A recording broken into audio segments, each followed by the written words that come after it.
Et si je te disais qu'avec une seule action, tu peux devenir propriétaire d'une petite partie d'une entreprise? Oui, même sans avoir des millions sur ton compte, et c'est là que la bourse devient intéressante, ton argent peut dormir sur un compte, participer à la création de valeur. Investir, ce n'est pas seulement chercher à gagner de l'argent, c'est comprendre comment l'argent peut travailler avec toi. Imagine une grande entreprise.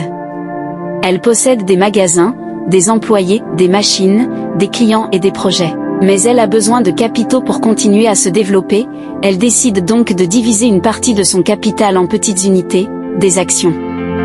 Et là, un particulier peut acheter une de ces actions, il ne devient évidemment pas le patron de l'entreprise mais il détient une petite participation dans celle-ci, une action, c'est donc un titre qui représente une part du capital d'une entreprise.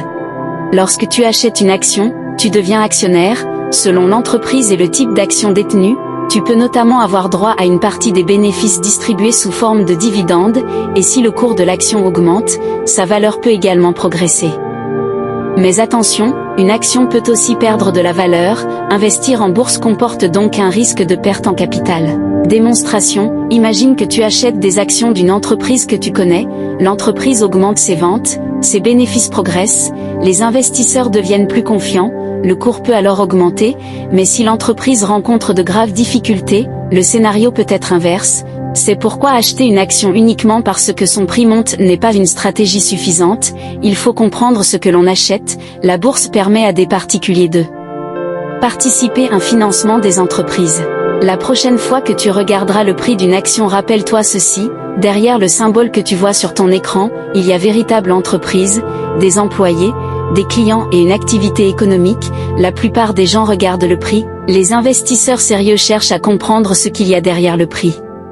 Armelle Deza, pour t'accompagner vers la réussite financière. Conclusion, alors avant d'acheter une action, ne demande pas seulement, est-ce que son prix va monter? Demande-toi aussi, est-ce que je comprends l'entreprise que je suis en train d'acheter? Parce qu'en bourse, comprendre précède investir. Si tu veux comprendre la bourse simplement, abonne-toi ici, on apprend à comprendre l'argent avant de vouloir le faire fructifier. Si tu pouvais devenir actionnaire d'une seule entreprise aujourd'hui, laquelle choisirais-tu, et pourquoi? #finance personnelle. #éducation financière. #Armelle Deza.